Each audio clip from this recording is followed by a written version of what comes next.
Yan, sige po, at tayo po ay magpapatuloy dun po sa ating pong series. Kung papansinin niyo po sa mga hindi po nakatin itong 2 linggong nakalipas ay meron pong series na ginagawa si Pastor Jeff. Ito po yung sa The Lord's Prayer.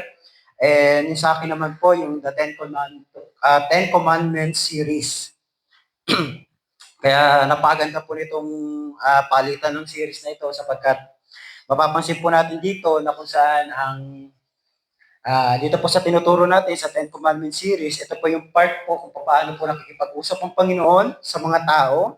At yung sa part naman po ni Pastor Jeff na series ay kung paano naman po ang tao makikipag-usap sa ating Panginoon. Kaya napakahalaga po nito. Ito po mga pinag-uusapan natin. At alam ko yung kay Pastor Jeff ay very introduction pa lang yun. Hindi pa talaga niya hindi pa niya talaga totally na ipapasok yung the Lord's Prayer. So, almost introduction pa lang. Okay, so tayo po ngayon ay sa ating pong tinatalakay na Ten Commandments series ay nasa part 2 na po tayo or nasa ikalawang utos ng Panginoon po tayo na ang sabi po doon ay you shall not make for yourself an idol. Bago po ang lahat ay makibukas po tayo sa Exodus chapter 20. Exodus chapter 20 verse 4 to 6. Yan, kung nandiyan na po kayo, pwede po tayong tumayo lahat at basahin po natin. English version po muna tayo. Yan, kung may mga Bible po kayo, pwede rin po dito. Sabi po rito, Exodus chapter 20 verse 4. Sabi po dito, you shall not make for yourself a carved image or any likeness of anything that is in heaven above, or that is in the earth beneath, or that is in the water under the earth. So verse 5, you shall not bow down to them or serve them, for I the Lord your God, am a jealous God, visiting the iniquity of the fathers on the children to the third and fourth generation of those who hate me, but showing steadfast love to thousands of those who love me and keep my commandments. Sabi po sa Tagalog version, huwag kang gagawa ng imahen ng anumang nilalang na nasa langit, nasa lupa, o nasa tubig upang sambahin. Huwag mo silang yuyukuran, ni sasambahin sapagkat akong si Yahweh na iyong Diyos ay mapanibubuing Diyos. Sa verse 6, ang kasalanan ng mga magulang ay sinisingil ko sa kanilang mga anak hanggang sa ikatlo at ikaapat na salinlahi. Ngunit ipinadarama ko ang aking pag-ibig sa libo-libong salinlahi ng mga umiibig sa akin at tumutupad sa aking mga kautusan. Tayo pong lahat ay manalangin. Let us pray. Dakilang Diyos na mapangyarihan sa lahat, salamat po muli sa umaga po ito na punong-puno kami ng pag-asa, punong-puno kami, Panginoon, ng biyaya na nagmumula po sa inyo, yung aming pong kalakasan, yung aming pong paggising sa umaga, yung aming pong buhay, Panginoon, na pwede kaming maglingkod sa inyo, pwede pa namin makilala, Lord, ang inyong pong mga salita. Ikaw, Panginoon, sa aming pong mga buhay, mas lalo po kami lumalim ng aming pong pagkakilala sa inyo. Salamat po na sa umaga pong ito, isang malaking pribilehiyo po muli na kami po ay nagkatipon sa inyong pong pangalan upang ikaw ay aming sambahin, purihin sapagat ito po yung nais mo, Panginoon, sa mga taong pinili mo, sa mga taong niredeem mo, Panginoon, maging sa panahon pa man, Lord, ng lumang tipan. Pinapakita niyo na po, Panginoon, na ikaw ay Diyos na hindi po nagbago kahit po sa panahon po namin ngayon. Maraming pong salamat sa mga salita na amin po mapapakinggan. Panalangin ko po, patuloy niyo po kaming kausapin, patuloy niyo pong turuan ang bawat isa po sa amin na sumunod, at patuloy na makita po namin yung inyo pong kapangyarihan, inyo pong pag-ibig, Panginoon, sa bawat salita na amin pong mapapakinggan. Salamat po na sa bawat isa po sa amin na naririto, nawa ay patuloy na mapakinggan po namin yung mga bagay na magtuturo po sa amin kung ano po yung mga bagay na dapat po namin gawin. Maraming pong salamat, Panginoon. Pinupuri at pinapasalamatan ka po namin. Ito pong aming panalangin sa pangalan ni Jesus. Amen and amen. Sige po, makakapo na po tayong lahat.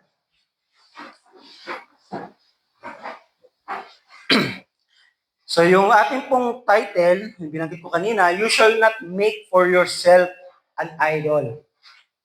So kung papansin natin mga kapatid, ay hindi natin direktang nabasa yung eksaktong word na sinasabi po na you shall not make for yourself an idol, kasi pag binabasa nyo na yun, an image, tapos tinuturuan na tayo kung paano huwag yuyukuran, huwag sasambahin, yung mga imahe o yung mga bagay na ginawa ng tao. Ito po yung mga bagay na even sa kalawakan man yan, sa ilalim ng lupa o maging sa tubig, ay ito po yung pinoprohibit ng Panginoon dito po sa ating pong binabasa. So ginawa natin title dito na ginagamit mismo na praise is yung you shall not make for yourself an idol. Ito po yung ikalawang utos ng ating Panginoon. During that time, kung papansin ito po yung ikalawang utos na ibinigay po kay Moses para ibigay po sa bayang Israel during that time. So bago po yun mga kapatid, ay gusto ko para mas maging malinaw po sa atin, baka iniisip natin na pastor, hindi ko nabasa yung exactong sinasabi na you shall not make for yourself an idol, kasi image yung nilalagay doon. Yung iba naman po, kung papansin natin, yung mga phrase na ginagamit dyan, yung mga translation, ay depende po yan kung paano po create yung pinaka-translation at pinagsama-samang translation ng iba't ibang mga version ng Biblia. So hindi naman natin kasi mamememorize yung sobrang haba na sinabi sa 4 to 6 ng Exodus 20. Kaya po nire-praise po siya ng ganitong you shall not make for yourself an idol.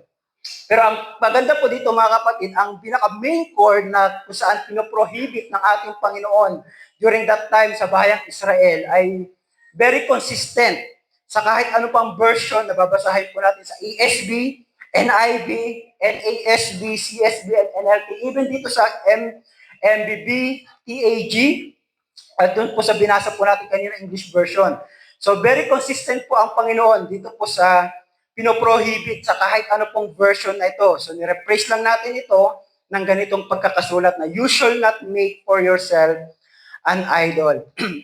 So ang isa lang po ang pinaka-goal nito is prohibit ang bayang Israel to creating a carved images or likeness ng kahit anumang bagay na nasa langit, nasa lupa, o kahit pa nasa ibabaw o nasa tubig. So pinoprohibit o pinagbabawal ng ating Panginoon ang pagsamba, paggawa ng isang imahe ng mga bagay na kung saan yuyukuran, sasambahin, i-idolize ng mga bagay na nasa kahit anumang bagay dito po sa ating pong mundo. So kaya po ganun yung pagkaka-translate ng ating pong pinaka-title. You shall not make for yourself an idol. Kung papansinin natin mga kapatid, kapag ka binabasa natin yung 10 utos ng Diyos, ay may mga foundational identical yan eh. Yung mga version na yan. Kasi kung different religion yung ating pong pagbabasahan, pagkukunan ng mga 10 commandments, magkakaiba po yung pattern po yan. Kasi kung papansinin natin mga kapatid, sa mga protestante, kapag binasa natin itong verse na ito na you shall not make for yourself an idol, kinoconsider po ito ng Bible na ikalawang utos ng Diyos. Pagkapag ako nagsasalita, umiimit talaga si si Vince. Lagi siyang sumasagot eh. Kasi ako daw nagbigyan ng eyes sa kanya eh. So, papasin natin mga kapatid, kapag sa Protestant tradition ay makikita po natin, kinoconsider nila itong verse na ito bilang ikalawang utos ng ating Panginoon na kung saan literal na pinagbabawal ang pagyuko, making or bowing down to physical images or anything in the heavens, earth, or water. Pero pag titignan niyo po yung Catholic or Orthodox version or tradition, mga kapatid, makikita po natin na ito pong verse na ito, ito pong ikalawang utos na ito, nawala po ito. Okay? Pag binasa niyo po yung 10 utos na Catholic version or Orthodox tradition, nawala po yung sinasabi na do not make for yourself an idol or creating an image.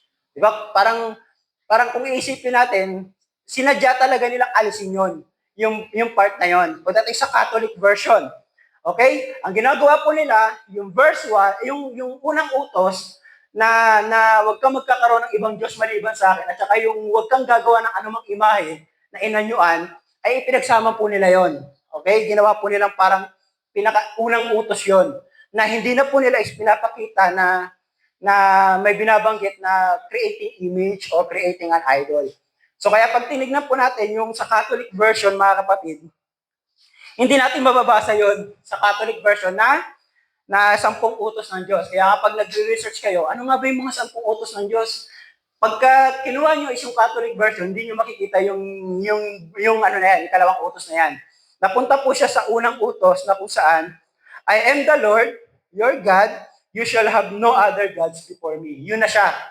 So hindi na niya pinakita na merong pang ikalawang utos na wag kang yuyuko sa mga mga imahe, mga ginawa ng na-create ng tao. So inalis po nila yung version na yon.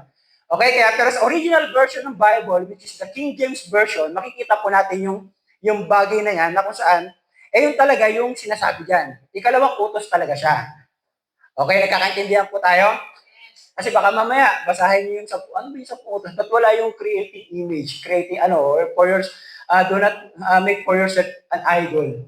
So, hindi natin siya mababasa sa Catholic version. Okay, so alam na natin kung bakit. Okay, so baka kasi hanggang ngayon magtataka kayo, iba-iba yung pattern. Iba-iba yung number 2, iba yung number 3. Siyempre, pag nag-iba yung number 2, iba na yung number 3. Di ba? Pero ang sinusundan natin, mga kapatid, is the original version ng pagkakasabi po ng 10 utos ng Diyos. So, this is the second commandment ng ating Panginoon sa bayang Israel.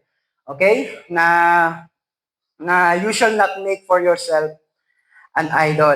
So, kung maalala natin, sinabi ko kanina na yung mga protestante, kasi very familiar po sa atin ito at nabanggit na po ito, na meron din tinatawag na Protestant Reformation during the 16th century, na kung saan ay pinangunahan po ni Martin Luther.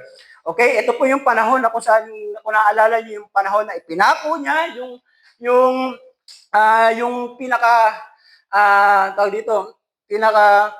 dapat maintindihan during that time na nilabanan niya yung Catholic na katuruan, na kung saan sina-challenge po niya yung authority ng mga pope and ng corruption ng Catholic Church, na kung saan ito po yung mga panahon ng 1517, year 1517, na kung saan lumabas po yung mga tinatawag na Protestant. Kasi kung papansinin niyo, mga kapatid, even sa panahon po natin ngayon, ay kilalang-kilala po, kalaban talaga ng Catholic ang Protestant, sa totoo lang. Kapag kung mahilig kayo, minsan pag magre-research kayo, pagka babasahin nyo yung mga, may mga nag-post about sa mga, yung mga sinakulo, yung procession, tapos kung i-comment ng may mga magre-reject na bakit ginagawa nito, ang sasagot mo ng mga matatalinong Katoliko ay kasi ganyan po ang tinuturo kasi ng mga Protestante, piling magagaling. Mga gano'n lang, parang ibig sabihin, pinapakita ko lang sa inyo, mga kapatid, na magkaiba talaga. Meron talaga silang pagkakaiba na yung pagdating talaga sa Catholic Church ay kalaban talaga yung mga Protestant. Kasi meron talaga silang pagkakaiba pagdating doon sa mga katuruan, pagdating sa pagliligtas. Okay, so, at ito pong mga Protestant na ito ay nag-reshape yung modern European history during that time. Okay, pagdating po sa mga katuruan na kina-challenge po niya yung mga katuruan ng mga pope at ng mga leaders po ng mga Catholic Church. Okay, so ang main or ang core arguments lang naman ng Reformation, mga kapatid, ay nagre-revolve sa dalawang theological principles. Ito po yung sola fide during that time at yung sola scriptura. Then later on, nagkaroon na po at na-expand po siya into 5 solas. So yung sola fide na pinag-aralan natin na yung salvation ay na-achieve natin through faith in Jesus Christ alone, not by performing good works or by indulgences. Okay, so yung sola scriptura naman, the Bible is the ultimate spiritual authority, not the Pope or the church tradition. So para maintindihan lang natin na pagdating sa 10 Commandments, mga kapatid, magkaiba yun sa Protestant tradition at pagdating po sa Catholic Orthodox or sa mga Orthodox tradition. Okay? So para at least clear lang sa bawat isa sa atin na yung pinag-aaralan natin 10 Commandments, may pagkakaiba, lalo na pag magre-research kayo, tapos gusto ko i-memorize yun Pero magkakaiba kasi yung version. Okay, so nagkakaiba yung number 2, number 3. Kaya pag magre-research kayo, hanapin niyo po yung King James Version. Okay, so ganun lang. Maliwanag po yun. Yan, so para at least nagkakaintindihan tayo doon sa pattern natin ng Ten Commandments. Kasi baka mamaya, ine-expect nyo sa sunod na expect ko, iba na yung number 3. Yung pala, ang nasusundan nyo pala, Catholic version na Ten Commandments. So may iba yung ano natin, mag-iiba tayo ng sinusundan. So, nagbe-base lang tayo sa original na version na itinuro po sa atin. Okay? So, ready na ba kayo? Dito na tayo sa Ten Commandments, sa number 2. Okay? So, papansin natin mga kapatid, dito po sa ating pong pinag-aaralan during that time at Mount Sinai, na ikwento ko to, yung nung nakaraang nag-speak ako kung paano nakarating dito. Okay? Sa senaryo na kung saan nandun na sila sa Mount Sinai, na nagbigay ang Panginoon kay Moses ng 10 utos na susundin na dapat magiging panuntunan ng Panginoon at susundin ng bayang Israel during that time. Kaya ito pong pangalawang binibigay natin na commandment para po sa mga bayang Israel during that time. Mapapansin natin mga kapatid, sa panahon natin ngayon, in this modern age, very strange ang sabihin na do not make for yourself an idol. Kasi kung aalalahanin natin mga kapatid, nung sinasabi ito ng Panginoon sa bayang Israel, ang pinoprohibit ng ating pong Panginoon, yung mindset ng mga Israelites during that time, na mahilig silang mag-create ng mga image na ginagawa nilang Diyos.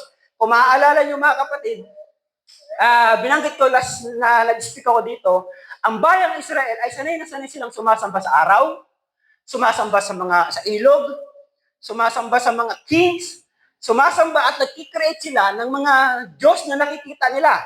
In fact, yung Rameses po na pinapagawa po sa kanila ni Pero during that time, ay meron pong isang image ng isang king na kung saan ganito ang bayang Israel during that time, mga kapatid. Sanay na sanay sila at magagaling talaga silang gumawa, maghulma. Napakaraming sculpture na mga na magagaling during that time pagdating sa paglikha ng isang image. Kasi ganito po ang bayang Israel during that time. Kaya sa panahon natin ngayon, pag naririnig natin yung ikalawang utos ng Diyos, napaka-strange nito sa atin sapagkat hindi tayo katulad ng bayang Israel na tayo ay gumagawa ng mga idols, na tayo ay nag-create ng mga imahe sa panahon po natin ngayon. So very, very strange ito. Very parang kakaiba tong salita na to na hindi, parang pakiramdam natin, hindi to akma sa bawat isa sa atin. Pero kung papansinin natin mga kapatid, during that time, nung time po ng bayang Israel ay kitang-kita po at alam na alam ng Panginoon na kung paano po o kung ano po yung mindset ng bayang Israel during that time. Alam na alam ng Panginoon na ang bayang Israel ay sobrang napaka-distant. Okay? Ibang-iba sa kung ano po yung sa panahon po natin ngayon. Pero during that time, mga kapatid, sa bayang Israel, ay malayong sila sa relasyon nila sa ating pong Diyos at hindi nila kilala ang ating pong Diyos, ang Panginoon during that time. Napagkat sanay na sanay po sila na ang Diyos po nila, nakikita nila, nahahawakan nila, nakikreate nila, at napapasunod po nila sa mga bagay na gusto po nila. Sa panahon po natin ngayon, hindi tayo yung klase ng tao na mag-create pa ng statue. Meron ba ditong willing na magtunaw ng ginto para lang gawing Diyos? Di ba? Malamang yung ginto ngayon, tinatabi na sa bangko. Di ba? Pero nung panahon ng bayang Israel, mga kapatid, marami po sa kanila, o madalas po sa panahon po nila, ang ginagawa po nilang mga Diyos ay yung mga gawa sa ginto, gawa sa silver, gawa sa mga mamahaling bato, na kung saan ito po yung create nila ng isang image at ginagawa po nilang Diyos sa panahon po nila. Pero sa panahon po natin, mga kapatid, hindi na tayo yung klase ng tao na gagawa pa nito. Di ba? Parang pakiramdam natin, hindi naman tayo nagbabow down sa mga ginawa nating image. Kasi kung titingnan nyo dito sa ating church, wala kang makikitang imahe na kung sinasabi nating Diyos o sinasabi nating Diyos-Diyosan, so parang kung iisipin natin, ay hindi to applicable sa bawat isa sa atin kasi wala tayong altar dito, maaaring sa mga bahay natin or siguro dito sa panahon natin, wala na tayo yung mga parang may mga altar pa tayo na nilikha na ginawa ng image para sambahin at ituring na Diyos. Kaya kung papansin natin mga kapatid, itong second commandment na ito na hindi na pinoprohibit ng Panginoon, huwag kayong gagawa ng para sa inyong sarili ng ibang Diyos o nag-create na image para gawing Diyos at yuyukuran. Kaya pagka iniisip natin mga kapatid, parang hindi ito applicable sa atin. Kasi habang nakikinig kayo, para ito sa bayang Israel noon. Kasi sila, sanay na sanay talaga silang mag-create ng guya, mag-create ng image na ginagawa nilang Diyos. So napakadali pong sabihin sa atin ngayon, sa panahon natin ngayon, this is not for me. Di ba? Parang, Pastor, hindi kami katulad ng Israel. Wala kang makikita tinutunaw na ginto rito. Di ba? Na gagawin mong isang malaking kabayo, isang malaking toro.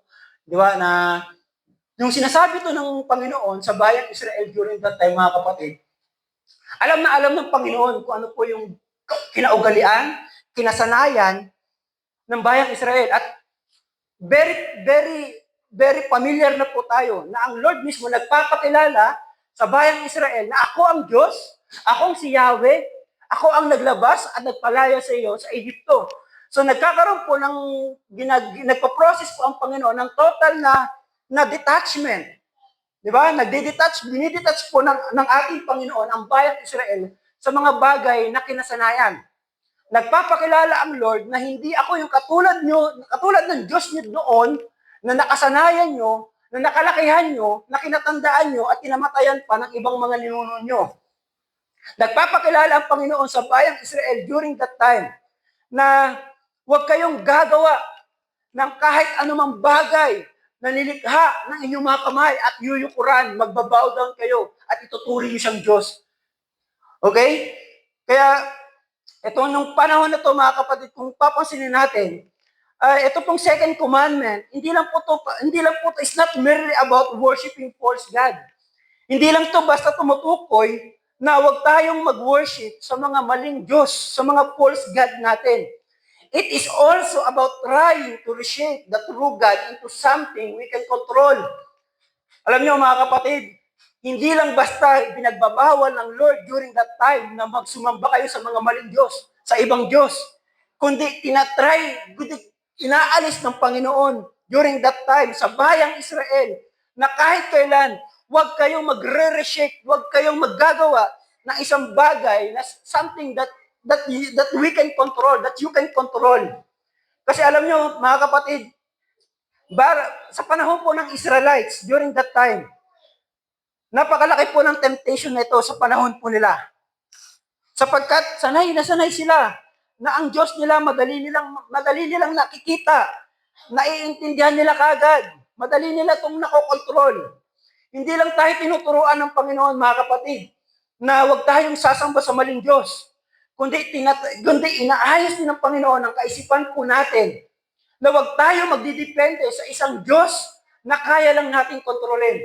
Alam niyo, sa panahon po natin ngayon, yes, wala tayo sa bayang Israel during that time. Hindi tayo yung gumagawa ng mga images, ng mga gawa sa mga gold, gawa sa mga pilak. Pero alam niyo, sa panahon po natin ngayon, kahit sa atin, sa panahon po natin ngayon, mga kapatid, minsan gumagawa tayo ng mga Diyos natin na hindi natin namamalayan. Ang gusto nating Diyos, yung Diyos na nakokontrol po natin. Yung Diyos na kaya nating pasunurin sa mga bagay na gusto natin. Sabi natin, Pastor, kahit pumunta ka sa bahay ko, wala kang makikitang altar. Hindi yan para sa akin. Pastor, kahit tignan mo yung bahay ko, tignan mo yung kwarto ko, kahit kailan hindi na ako, magmula nung nakilala ko ang Panginoon, magmula nung nandiyan ako sa church, ay hindi na ako gumagawa ng mga imahe. Wala na kami mga rebulto sa bahay. But there are times, mga kapatid, hindi lang tinuturuan tayo ng Panginoon na hindi lang tayo basta tinuturuan tayo na hindi lang basta pinagbabawal ng Lord na sumamba tayo sa mga ibang Diyos, sa mga maling Diyos na tinutukoy natin. kundi ayaw din ng Panginoon na ituring natin siya na isang bagay na kaya nating kontrolin.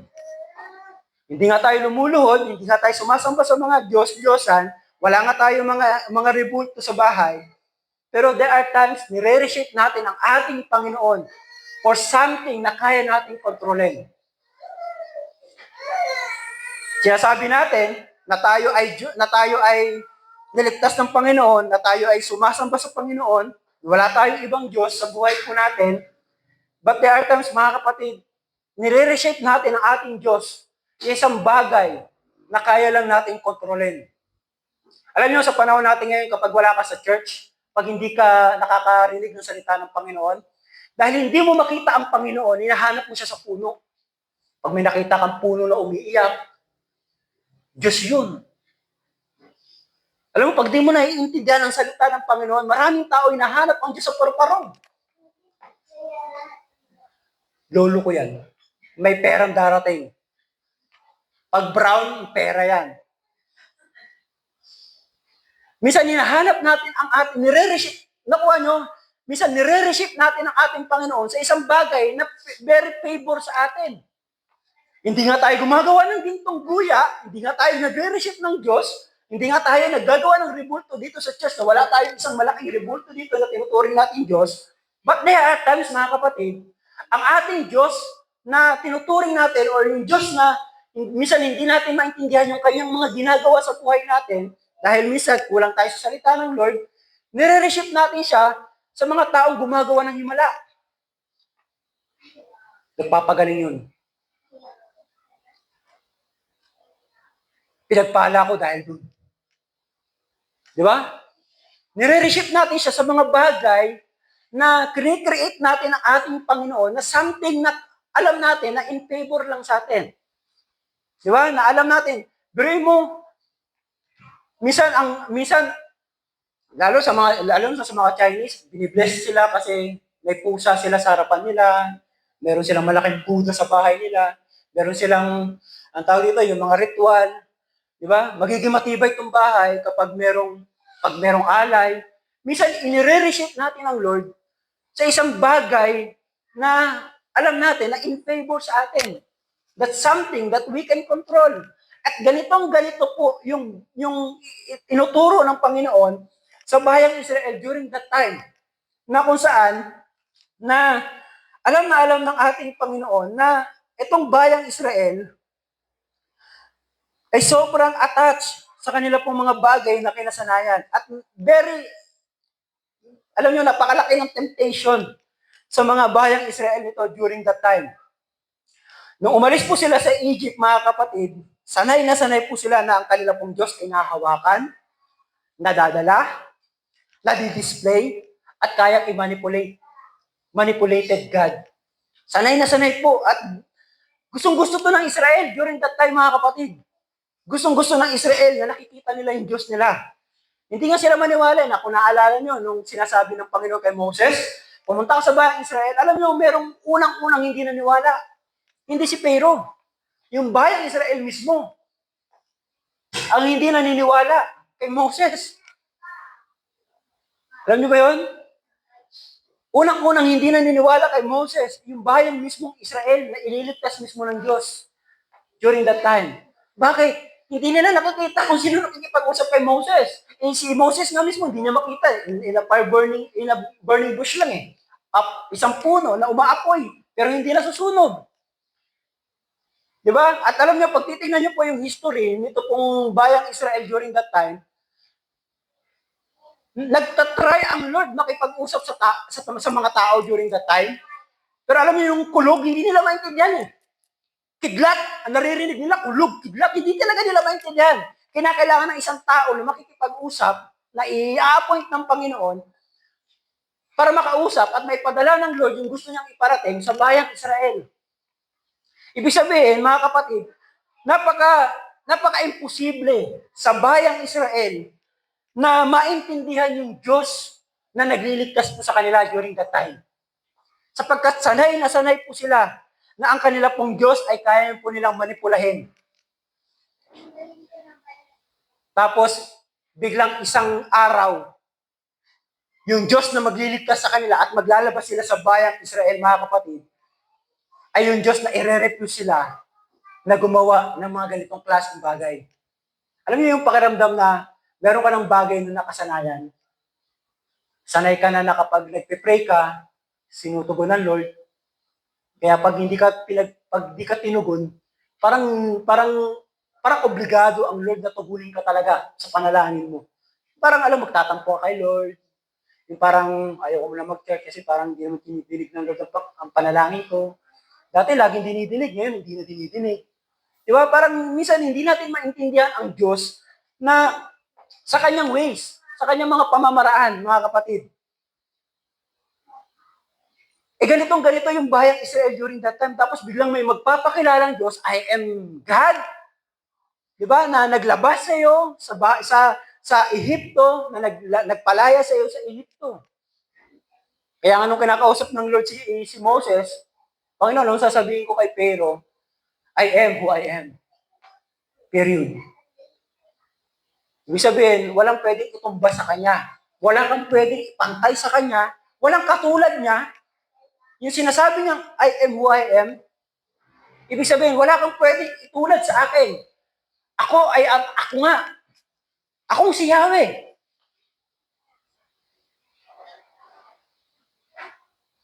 Nagpapakilala ang Panginoon, mga kapatid, during that time. Sa mga bagay na nakasanayan, sa kabila ng mga bagay na nakasanayan ng bayang Israel, tapos biglang ang Diyos sasabihin, huwag kang gagawa ng kahit anumang bagay na inanyuan. Teka, sanay na sanay ang Israel dun eh. Doon sila confident, doon sila komportable. Bakit ko nasabi?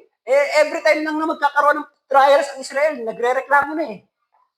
Bire mo, nahati na yung Red Sea. Nahati na yung Red Sea. Lulubog na yung mga chariot. Nawalan lang ng tubig. Nagreklamo eh. Gusto nila, yung pag may gusto sila, agad-agad nandyan. Sanay na sanay sila. Ang Diyos, dali yung Diyos dito. Kailangan ko na Lord, dito ka, sa kung saan ko gusto. Sanay ang Israel dito sa ganitong bagay. Teka, nauuaw kami. Teka, kuha kayo ng Diyos dyan. Hanap kayo ng Diyos na magbibigay sa atin ng tubig. Hindi sila sanay sa isang Diyos na hindi nila nakikita.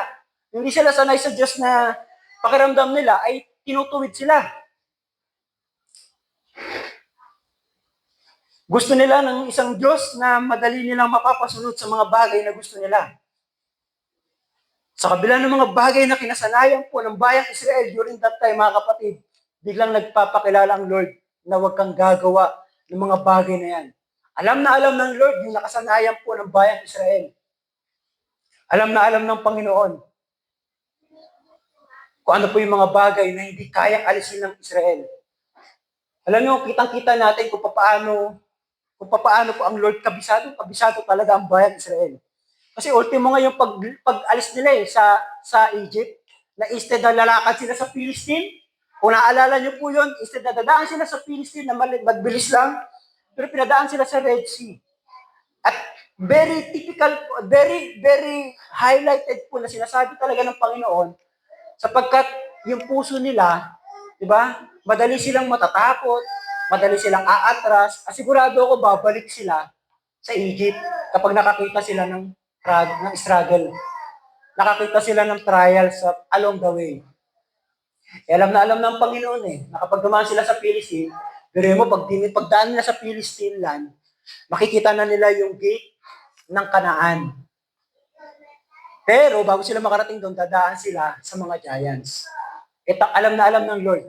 Pero sinasabi sa Bible, na very equipped naman talaga ang Israel. Meron silang mga armas, malalakas ang katawan nila, marami silang mga gamit na dala-dala, pero pag nakakita sila ng struggle sa buhay, ng mga problema, pagsubok, agad silang babalik sa Egypt.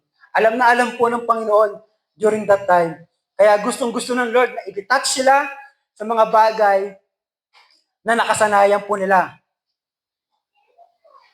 Nagpapakilala ang Panginoon, mga kapatid, sa bayang Israel na He could not be captured by gold. Hindi mo ako makikita sa gold. Okay? Kasi gold po ang ginagamit nila. Alam niyo, nung umalis po sila sa Egypt, ang utos ng Panginoon kay Moses, bitbitin ng Israel ang kanilang mga ginto, yung kanila pong mga silver, yung kanila pong mga hayop, at yung kanila pong pamilya. Okay, ibig sabihin, nung naglalakad po ang bayang Israel, dala-dala talaga nila puro ginto. Dala-dala talaga nila puro silver. Ang dami po nilang mga bitbit na mga gold during that time. Siguro nung naglalakad yung bayang Israel, alam mo yung iniisip ko, nung naglalakad ang bayang Israel, tapos papunta na sila tatawid sila ng Red Sea, pili ko yung temptation nila, gawa na tayo ng Diyos natin, tinan mo, mamamatay na tayo dito. Di ba? Nung tumawid sila sa Red Sea, nauhaw sila, nakainom sila ng tubig na pangalan ay Mara, kaya bitter, mapait. Parang, alam mo, pag titignan natin, gustong-gusto na nilang gumawa ng immediate Diyos nila. Kasi ang sinasabi nila lagi kay Moses, ano ba yung Diyos mo? Di ba? Dinala lang kami rito para mamatay, para mauhaw. Tapos, nung pagkatapos nilang tumawid at nakakita sila ng tubig na malinis, sasakupin naman ng Amalekites. Di ba? Nung nauuaw sila bago yung time na yon, nagrereklamo po sila kay Moses na sana hindi nyo na lang kami nilabas sa Egypt. Sana pinabayaan nyo na lang kami doon. At least doon sa Egypt, kumakain kami 3 beses pa. Dito, mamamatay na kami sa uhaw. Di ba? Very tempted silang gumawa ng immediate God during that time. Pastor, hindi naman ako katulad ng Israel, iba ako.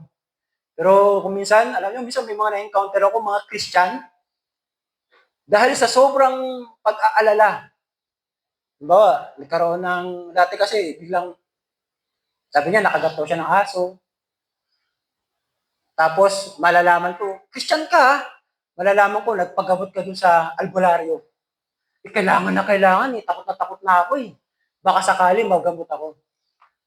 Minsan, ganun kadali, di ba? Ganun kadali mag-change yung isip natin eh. Parang mas inuna mo pang magpa-albularyo kaysa magpa-injection. Di ba? Kasi sa albularyo, mabilis lang, sabi nila, mabilis lang, nilalagay lang ng buhok eh. Di ba? Pag-ano lang ng buhok, kung saan maputol, doon may rabies. Di ba? Sanay na sanay tayo, mabilis po ang tao mag-change ng mind, mga kapatid, na kung saan nire-reshape natin ang Lord natin, ang ating Diyos, hinahanap natin sa isang image. Nagpapakilala ang Panginoon na hindi siya kailanman makikita sa isang imahe, sa isang image during that time, mga kapatid. By the way, during that time, in the Old Testament, mga kapatid, hindi pa po nagre-reveal ang Lord ng kanya pong sarili. Hello, nandiyan pa ba kayo? During that time, in the Old Testament, hindi pa nire-reveal ng Lord ang kanya pong sarili. Okay, kasi in this age, kitang-kita na natin na ang Panginoong Hesus ni-reveal niya. Diba, sa pamamagitan ng ating Panginoong Hesus, na-reveal ang ating Diyos. So nagpapakita po ang Panginoon, nagpapakilala po ang Panginoon sa bayang Israel during that time na hindi mo ko makikita sa gold, hindi mo ko magagawang image, hindi ako katulad ng mga nililikhain ninyong image. Hindi niya po inaalaw ang bayang Israel, mga kapatid, na gumawa ng isang bagay according to their preferences. Alam nyo, tinuturo ng Lord during that time sa bayang Israel, kitang-kita talaga yung katigasan ng ulo ng bayang Israel eh. Hello, nandiyan pa ba kayo? Ang sabi ng Lord, huwag kang gagawa ng image, nilikhaan. Hindi mo ako maitutulad sa isang guya. Hindi mo ako matutulad, hindi mo ako makikita sa ginto, hindi mo ako makikita, hindi mo ako makikreate ulit. Hindi mo ako kaya i-create sa kung ano yung preferences mo.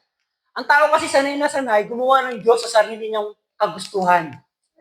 Kaya alam mo yung Diyos, gusto-gusto kasi ng mga tao, yung Diyos nila parang genie. Yung alam mo yung parang humingi ka lang ng gusto mo, pero ayaw mo ng pagtuwid. Alam mo yung mga ganon? Pag-blessing, parang mahal na mahal mo si Lord. Kaya mapapakanta ka na mahal kita eh. Diba? Kaya inalis natin yung kantang yun eh. Gumagawa ng Diyos ang mga bayang Israel according to their preferences. Kung ano yung gusto nila. kung ano yung kaya nilang kontrolin, kung ano yung sa palagay nila madaling manipulahin. Yun po ang Diyos na gustong-gusto ng Israel during that time. Kaya ngayon, naisip niyo ba, hindi talaga nila makita yung kapangyarihan ng Lord kahit binuka na yung Red Sea. Hindi talaga nila ma-identify ang Lord na kaya magpakain ng mana. Biruin mo, may isang kung anong pagkain galing sa langit.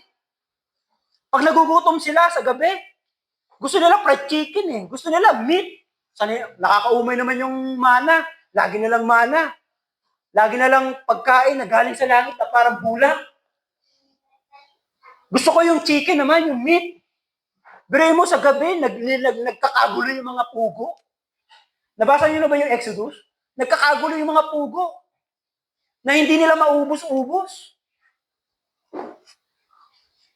Pero hindi talaga nila makilala ang Lord eh. Hindi talaga mabuksan. Kaya isipin niyo mga kapatid, kung hintayin ng Lord tayo magdesisyon, bago niya tayo ligtas, wala talaga tayong kapag-apag-asa. Kung sasabihin natin, hindi, niligtas ako ng Lord kasi pinili ko siya. Wala talaga tayong pag-asa kasi kahit kailan hindi natin pipiliin ng Lord eh. Kung hindi magmi-miraculous act ang Lord sa buhay natin, kailanman hindi natin siya pipiliin sa buhay natin.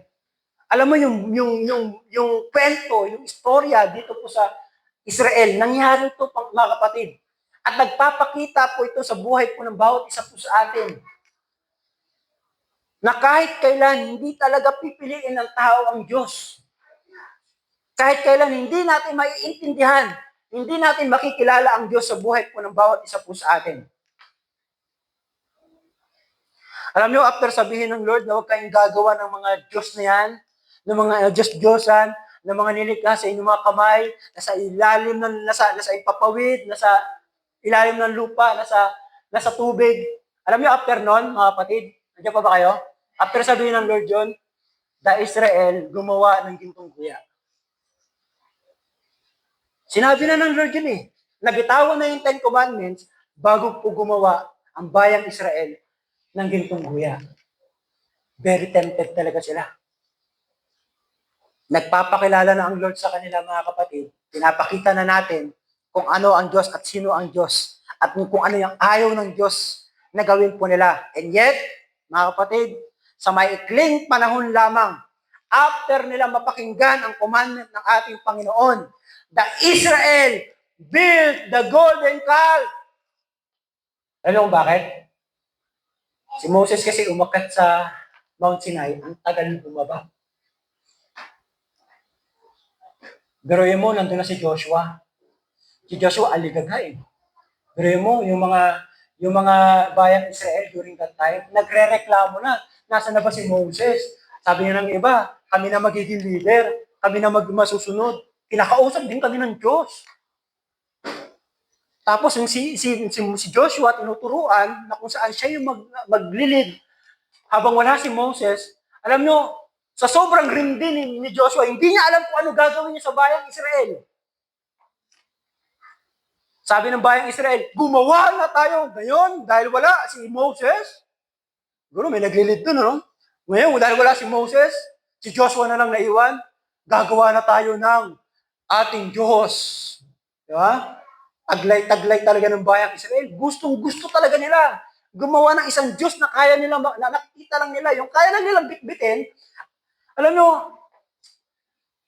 nung pinadala sila ng gold ng Lord, galing sa Egypt, gagamitin yon para sa tabernakulo. Hello? Gagamitin talaga yon sa tabernacle. Pero saan nila ginamit? Gumawa sila ng Diyos-Diyosan sa pamamagitan ng mga gintong daladala nila. And there are times, mga kapatid, ganito yung mindset ng mga tao. After natin marinig yung ginawa ng Lord sa buhay natin.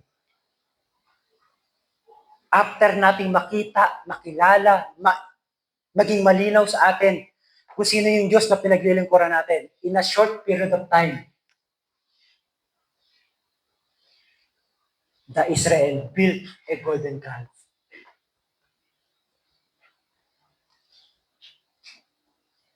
Sabi natin, Pastor, hindi kami gumagawa ng gintong kuya. Pero minsan, alam nyo, yung Diyos natin, nire-reshape natin sa mga trabaho natin. Hindi naman ako gumagawa ng gintong kuya, Pastor, na tulad ng ginawa ng Israel. Wala akong ibang Diyos-Diyosan na gawa sa imahe. Pero alam nyo, sometimes we are creating a God na ang ginagawa natin Diyos ay yung trabaho natin. Nire-reshape natin siya into our job, our works. Sometimes, nire-reshape natin ang Panginoon sa mga business po natin. Baka mamaya, may mga business tayo, may kailangan ayusin ng Lord sa business natin, pero nire-reshape natin, sayang yung kita eh. Di ba? Sayang yung kita eh. Nire-reshape natin ng Lord sa mga business natin. Sometimes, nire-reshape natin ang Lord sa mga bagay na pinag-aralan natin.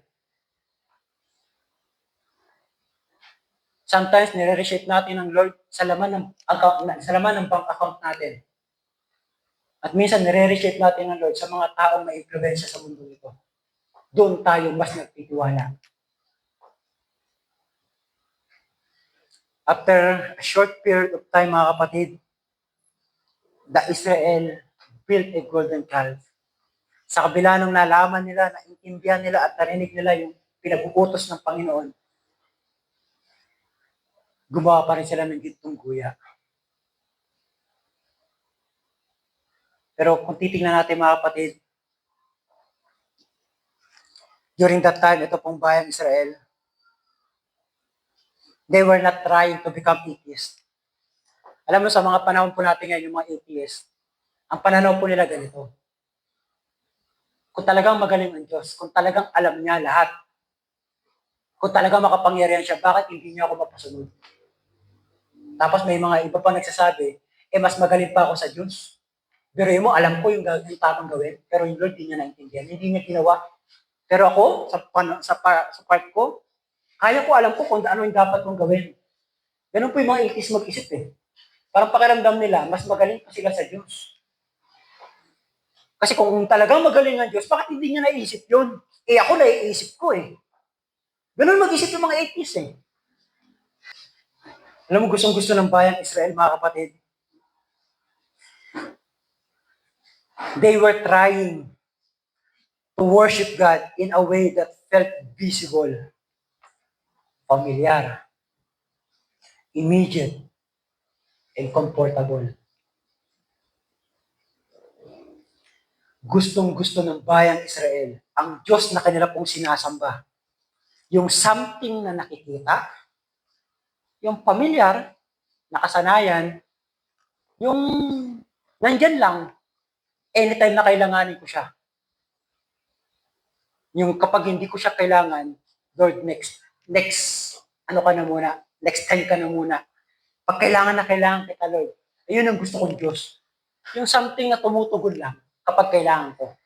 Yung tipong wala pong kailangang problemahin kasi alam ko may Diyos lang. Alam niyo yun, na gusto ng bayang Israel during that time kung saan lang sila komportable ng Diyos. Kaya nga kung minsan, kapag may pagkukorek ang Lord, hindi irritable sila eh. Ayaw nila ng ganong Diyos. Ang gusto nila ng Diyos, yung kaya nilang pasunurin sa kanila pong mga buhay. Mga kapatid, listen very carefully. Ito po ang idolatry. Ito po ang very dangerous sa panahon po natin ngayon. Hindi tayo gumagawa ng gintong guya. Wala tayong rebulto dito sa church. Pero sometimes, mga kapatid, idolatry is not always replacing God. Sometimes it is remaking Him. Ginagawa natin siya, kine-create natin siya, that something na kaya lang natin manipulahin. Inilalagay natin ang isang Diyos sa mga bagay na alam natin na kaya natin kontrolin. Kung saan lang tayo komportable. Kaya nga marami pong mga Christian sa panahon po natin ngayon, mga kapatid, na kapag ang Diyos nagpakilala na meron kang kailangang ituwid, meron kang kailangang ayusin, may kailangan kang i-reshape, i-reform sa buhay nyo, sa inyong panambahan, nagkakagulo ang church. Ayaw nila ng something na gusto ng Diyos. Gusto ng tao yung something na gusto niya para sa Diyos. Magkaiba po yun, mga kapatid. ayaw ng tao na gumawa ng something na gusto ng Diyos. Pero gustong-gusto niya yung something na gusto niyang gawin para sa Diyos. Bakit? Yun ang madali. Yun ang komportable tayo. Kaya nga pag may tinutuwid ang Lord, pinapalitan natin ang ibang senaryo. Yan, pinapalitan natin na, ay, hindi ko kayang tanggalin to sa business ko eh. Magbibigay na lang ako sa church. Ay, hindi ko kayang alisin yung pride ko eh. Magwawalis na lang ako pag Sunday. Pero yung pinapaalis sa'yo ng Panginoon, hindi mo kayang gawin. Yung pinapatanggal ng Lord, hindi mo kayang sundin. Kasi doon yun ang gustong-gusto natin. Gustong-gusto natin i-reshape ang Lord that something na gusto lang natin. Kung anong Diyos yung gusto natin. Kaya salamat na lang, may reformation eh. Nire-reform ang church. Tinuturuan tayo ibalik sa tunay na pagsamba natin sa ating Panginoon. Wala tayong rebulto, pero nire-reshape natin siya. That's something na convenient. Something na immediate God sa buhay po natin. Sabi ng Lord, patawarin mo yung nagkasala sa'yo, panalangin mo yung kaaway mo, hindi mo kayang patawarin, kaya ang gagawin mo na lang, mag-church ka na lang. Ipapalit mo yung isang bagay na gusto mong gawin lang kung saan ka komportable. Naintindihan niyo po mga kapatid, that there are times pinapalitan natin ang Diyos sa paraan na kung ano lang po yung gusto po natin. Sasabihin natin, Pastor Paul, marami naman paraan para maglingkod sa Diyos. Pero merong pinapabago sa iyo, Lord eh. May pinupurot sa iyo ang Lord. May nire-reshape, may inaayos ang Lord sa iyo. Pero dahil hindi mo kayang gawin, pinapalitan mo ng isang bagay kung saan ka lang komportable gawin para sa Diyos. Alam niyo, ang gustong-gusto po ng tao, mga kapatid, during that time, ang bayang Israel, ang prepare po nilang Diyos, yung never nagko-confront. Ang gustong-gusto po nilang Diyos, yung never silang itutuloy. Never silang i-reject, never silang i-correct, aayusin, i-confront, mga kapatid. Alam niyo kung ano yung gustong-gusto ng tao, even sa panahon po natin ngayon. Ang gustong-gusto ng tao na Diyos na kung saan nila nire-remake ang Lord sa ganitong paraan. Ang gusto po nilang Diyos, ayaw nila ng Diyos na nakikipag-usap sa bayang Israel during that time. Ayaw nila ng ganung Diyos. Ang gusto ng Diyos, ang gusto nilang Diyos ay ang Diyos na only affirms na ang ginagawa lang, pumapayag lang. Yun ang gusto nilang Diyos during that time. At kahit sa panahon po natin ngayon, mga kapatid, marami po mga tao na ang gusto natin Diyos, nire-remake natin siya sa isang Diyos na pumapayag lang, tumutugon lang, umaayon lang sa kung ano po yung gusto natin. And there are times, mga kapatid, ang gusto natin Diyos ay ang Diyos na nag-e-exist lang to support our dreams.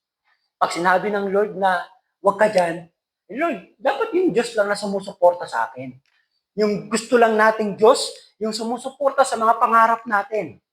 Ang gusto lang nating Diyos, mga kapatid, na never ask us to surrender. Yung hindi niya tayo tuturuan sumurrender sa Kanya.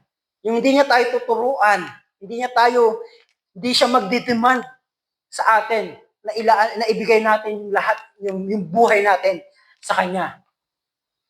Kasi gustong-gusto ng tao, ang Diyos na may control tayo. Ang gustong-gusto ng mga tao, mga kapatid, a God who fits our politics, comfort, success, or personal desires. Ito yung nire-reshape natin Diyos natin, mga kapatid. Hindi tayo gumagawa ng gintong guya, pero nag-create tayo ng Diyos na gusto natin, yung pareho lang tayo ng political mindset, na kapag gusto ko itong politika na to, dapat yun din ang gusto nyo. Dapat yun din ang gusto ko. Yun din ang gusto nating lahat. Dapat yung gusto lang natin. Dapat yung nagko-comfort lang sa atin. Dapat yung tinitignan lang kung saan tayo magtatagumpay. At yung mga personal na desire po natin. Alam nyo, nabanggit ni Pastor Jeff last time, yung patungkol po sa yung prayer fast na binanggit, na ano ko lang, naalala ko lang. Alam nyo, Yung prayer fasting kasi na ginagawa noon, alam niyo kahit sa panahon po natin ngayon, kaya nagkakaroon ng prayer fasting, ibinababa yung personal niyang desire para mapalakas yung spiritual na desire. Kasi sa panahon po natin ngayon, mga kapatid, gustong-gusto natin. Kaya tayo lumalapit sa Panginoon kasi meron tayong gustong hingin sa Panginoon. Kaya lang tayo lumalapit sa Panginoon kasi gustong-gusto natin, meron tayong hinihingi sa Panginoon. Meron tayong hinihiling sa Lord. Kaya ang tanong ko sa inyo mga kapatid, ilang ka nanalangin na nagpapasalamat ka lang? Because there are times na lumalapit tayo sa Panginoon kasi meron tayong hinihingi. Meron tayong gustong makuha sa Panginoon. Yun ang tingin natin sa Diyos. At yun ang tingin ng bayang Israel sa Diyos. Kaya every time na mauwaw sila, ang tingin nila kay Lord, dapat dinala nyo kami dito, painumin mo kami. Nagugutom kami sa gabi, obligasyon mo yun, Lord, na pakainin kami. Nilabas-labas mo kami sa Egypt eh. Diba? Amen, Vince? Buti ka pa, sumasagot ka.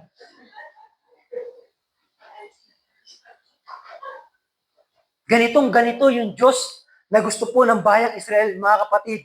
Pero alam nyo, itong tinuturo ng Lord sa bawat isa po sa atin, hindi po ito yung klase ng worship. Kung tayo po nakadepende tayo sa kung ano yung gusto natin gawin para sa Panginoon, this is not worship.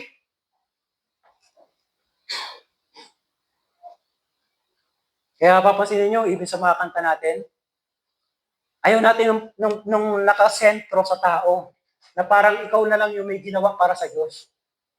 Na parang obligasyon, na parang bang ang Lord nag-exist kasi mahal na mahal mo siya. Kasi yun ang gusto mong gawin eh.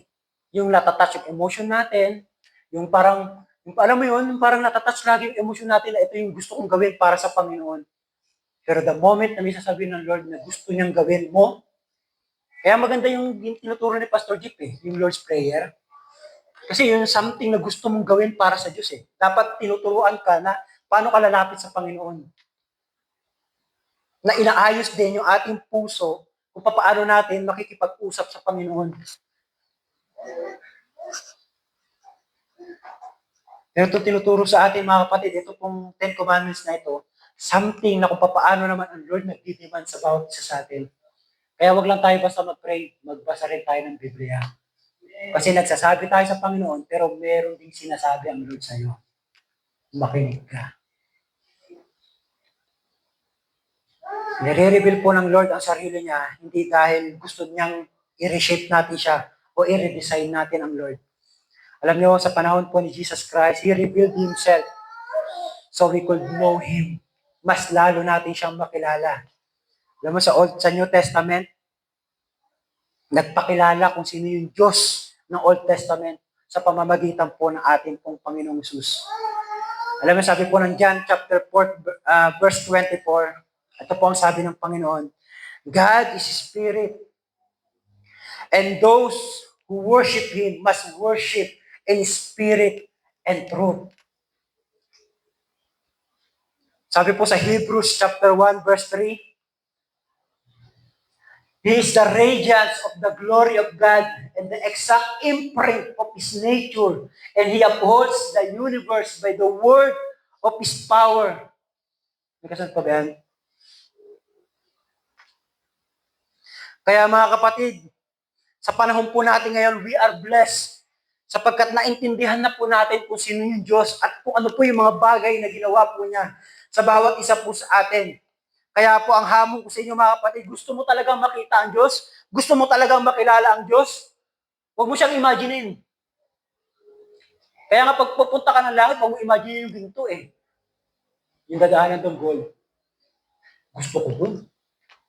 Biroy mo, may sarili-sarili ka ng kwarto doon. Tapos, maganda daw doon. Maging excited ka mga kapatid dahil yung mismong makakatagpo mo, yung Diyos na nagligtas po sa iyo. Yung Diyos na nagbigay ng buhay para sa iyo. Kaya kung gusto mo talaga makita ang Diyos mga kapatid, hindi mo siya basta i-imagine lang. Tumingin ka kay Kristo. Nagpakilala na po ang Diyos sa pamamagitan ni Kristo. Kaya nga tayo may New Testament eh. Alam nyo, minsan ang pananaw kasi ng tao ganito eh. Ay, wala na kami sa Old Testament. cycle. Dito na kami sa New Testament. Wala nang kapangyarihan yung Old Testament. Yes, hindi na natin yan sinusunod para lang maligtas. Pero kailanman hindi siya nawala ng kapangyarihan. Sapagkat ang sabi ng Panginoon, naparito ako, hindi para pawalang bisa kahit kaisa-isang kautusan. At mawawala nga ang lahat eh. Pero ang salita ng Lord, kahit kailanman, ni isang salita ng Lord, hindi mawawala ng kapangyarihan at ng kabuluhan. Hindi natin sinusunod dahil lang gusto natin ng merit sa Panginoon. Gusto mo talaga makilala ang Lord? Tignan mo si Kristo. Nagpakilala na ang Panginoong Jesus. Ang Diyos ng Israel, ang Diyos nila Moses during that time, mga kapatid, nagpakilala siya sa pamamagitan po ng ating Panginoong Jesus. Gusto mo talagang makita kung ano ang Diyos, kung sino ang Diyos, at kung ano yung karakter ng Diyos, tingnan mo si Jesus Christ. Sapagkat nagpapakilala ang Lord sa pamamagitan ng ating Panginoong Jesus. Kaya po ito pong second commandment na ito, mga kapatid, tinuturuan po tayo ng ating Diyos. Maging sa bayang Israel during that time. Ito pong second commandment na ito, na tinuturuan tayo na kinakailangan lumayo tayo. Alisin natin sa ating pong mga buhay yung pagsamba, yung pagtitiwala sa mga bagay o mga Diyos na very convenient lang sa bawat isa sa atin.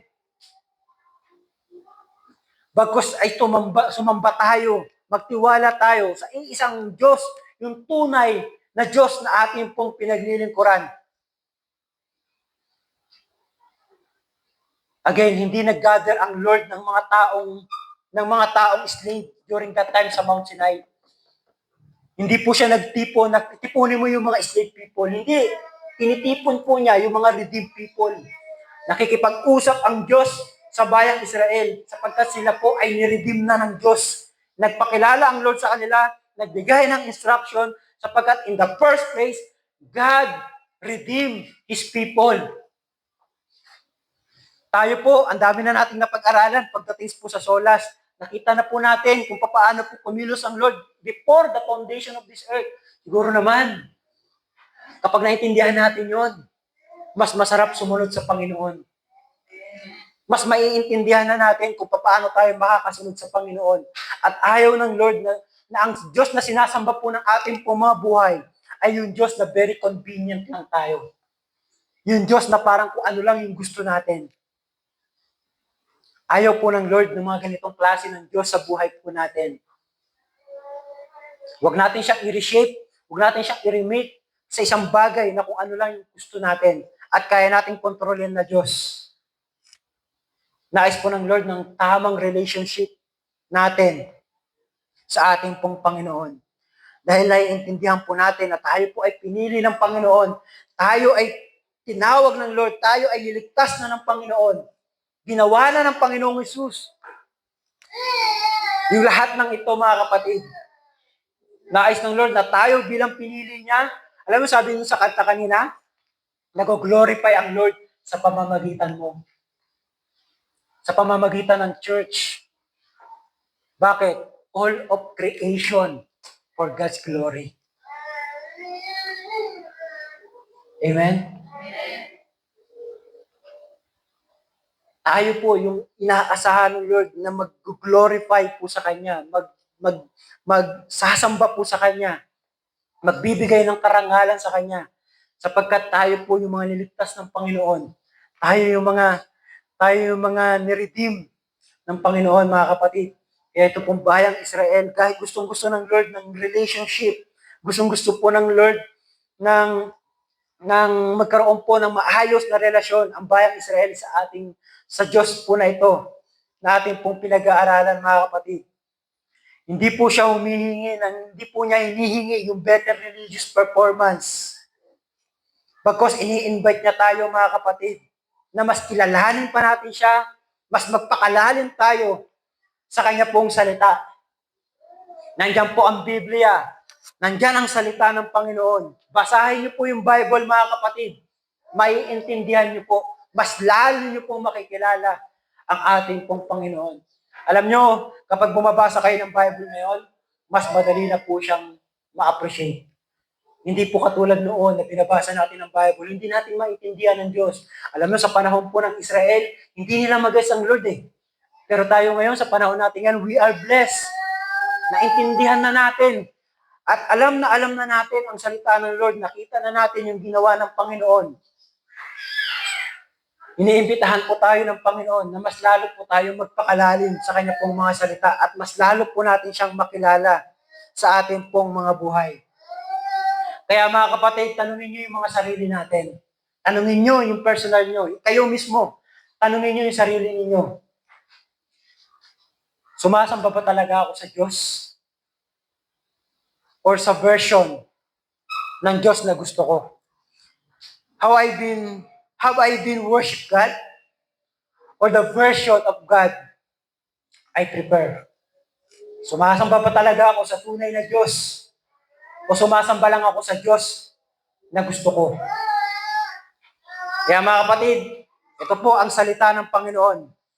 Kaya napaka-importante po sa bawat isa po sa atin na maunawaan po natin. Alam niyo, kung may panahon po kayo, kapag bago dumating yung Sunday, yung preaching ni Pastor Jeff, basahin niyo yun. Napakaganda po nun. Ito, bago mag-preach na ako po yung mag-speak, basahin niyo po yung Exodus. Mas lalo niyo po maiintindihan yan. Hindi ko na kasi siya binabalik-balikan yung mga istorya na yan kasi pagkat napakahaba po niyan. Napakarami po mga event na nangyari po diyan.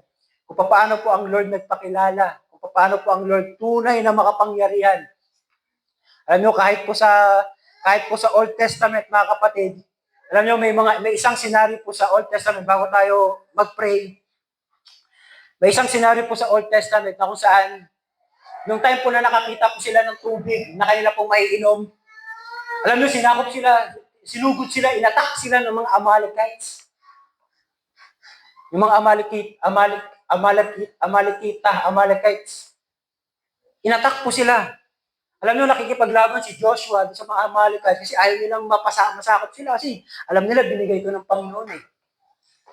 Pero alam niyo, ginawa ni Moses, umakyat siya sa bundok, tapos itinataas niya yung tungkod niya. At kapag itinataas yung tungkod niya, nananalo sila Joshua. Pag binababa niya, kasi may katandaan na si Moses eh. Pag binababa niya, nangangalay eh. Baka kayo nga, mangangalay din kayo eh. Habang tinataas niya yung tungkod niya, nananalo din sila Joshua. Pero kapag binababa niya, natatalo sila. Kaya ang ginawa nila, merong dalawang tao dun eh, na tumulong kay Moses. Kilala niyo si Aaron, his brother, at si Hur. Alam niyo, ginawa po ni Aaron, hinawakan yung kabilang kamay. Si Hur naman, hinawakan yung kabilang kamay, tinulungang itaas. Eh, bata-bata pa to sila, di ba? Medyo kaya pa, pagkatulong-tulong, di ba? Parang, although mas matanda talaga si Aaron. Pero, dahil tatlo sila, kung sino yung mga ngalan, stay lang na nakataas. Di ba? Alam niyo, habang nakataas yung kamay ni Moses, ay nananalo at tuluyang nanalo nga sila Joshua during that time. Alam niyo, kitang-kita natin na kahit pa sa Old Testament pa lang, mga kapatid, ang Lord na po ang nagpapatagumpay sa bawat isa po sa atin. Ang Lord na po yung nagsusustain sa atin. Wala tayong ginagawa doon. Hindi yung dahil sa kapangyarihan, hindi yung dahil sa lakas natin, hindi dahil sa achievement natin, mga kapatid, bagkus dahil kahit sa Old Testament pa lang, kung ano man ang meron tayo ngayon, kung ano man yung mga bagay na na-achieve natin, kung ano man yung mga bagay na meron tayong lakas, nakakapagpatuloy tayo sa Panginoon, dahil yung lahat sa Panginoon. Kaya tayo nagtatagumpay. Amen. Kaya basahin muli natin Exodus 24-6 at magpipray na po tayo. Diyan ba kayo? Babasahin natin. Sabi ng Panginoon, you shall not make for yourself a carved image or any likeness of anything that is in heaven above or that is in the earth beneath or that is in the water underneath. You shall not bow down to them or worship them. For I, the Lord your God, am a jealous God, punishing the children for the sin of the parents to the third and fourth generation of those who hate me, but showing love to 1,000 generations of those who love me and keep my commandments. Ito po ang salita ng Panginoon at salamat po sa salita ng Panginoon. Tayo po lahat ay manalangin. Let us pray. Dakilang Diyos na mga pangyarihan sa lahat, salamat po sa umaga pong ito na sa inyo pong mga salita, patuloy po kaming natututo, patuloy po kami lumalakas, Panginoon. Salamat po na tinuturuan niyo po kami, Panginoon, na bagamat hindi kami katulad ng Israelites na nakikreate ng image para gawing Diyos at para sambahin. But there are times, Panginoon, kami yung klase ng tao na pinapalitan ka namin sa isang image na kayang-kaya lang namin kontrolin. Kayang-kaya lang namin i-manipulate. Sa mga gusto namin, minsan, there are times, Lord, ay pinapalitan ka namin hindi sa paggawa ng rebulto, kundi sa pagpapalit sa iyo sa mga trabaho po namin, sa mga nakasanayan po namin, sa mga bagay na tinatangkilik po namin sa panahon po namin ngayon. Panginoon, patawarin niyo po kami. Turuan niyo po kami patuloy na matuto, sumunod sa inyo, at patuloy na salamat po dahil patuloy ka po nagpapakilala sa bawat isa po sa amin. Sa mga salita na ito, Panginoon, sa inyo pong utos na ito, pwede namin itong maging guide bilang kami ay niredeem niyo na, Panginoon. At mas lalo po namin na-appreciate ang inyo pong salita na sa buhay po namin, there are times hindi namin namamalayan, isa rin kami at pareho rin kami ng bayang Israel. Nire-reshape ka namin, Panginoon, sa God na parang katulad lang ng na kaya namin pasunurin sa aming po mga gusto. And there are times, ang gusto namin Diyos, yung Diyos na sumusunod lang at tumutugon lang sa aming pangangailangan. But there are times, Lord, kapag meron kang gustong ipaayos, ayusin namin sa aming pong buong buhay, hindi namin ito nasusunod at ayaw namin itong gawin. Patawarin niyo po kami, Panginoon, sa mga bagay po na ito. Turuan niyo po kami na patuloy na lumakad ayon po sa inyong kagustuhan, sa inyong pong naisin, sa inyong pong plano, Panginoon, sa aming pong mga buhay. Patuloy na turuan niyo kami sa journey po namin ito, Panginoon, habang kami po ay nabubuhay. Salamat po sa inyong pong sustaining grace na kaya kami nakakapagpatuloy dahil po sa inyong pong biyaya, sa inyong pong salita na siya patuloy po namin pinangawakan. Patuloy na gabayan niyo po kami, Panginoon, sa lahat pa po na aming po mga gagawin. Thank you, Lord, sa wisdom na itinuri niyo po sa amin, na magiging gabay po namin, Panginoon, habang kami po ay nabubuhay. Pinupuri ka po namin, pinapasalamatan. Ito po ang aming panalangin. In Jesus' mighty name we pray. Amen and amen.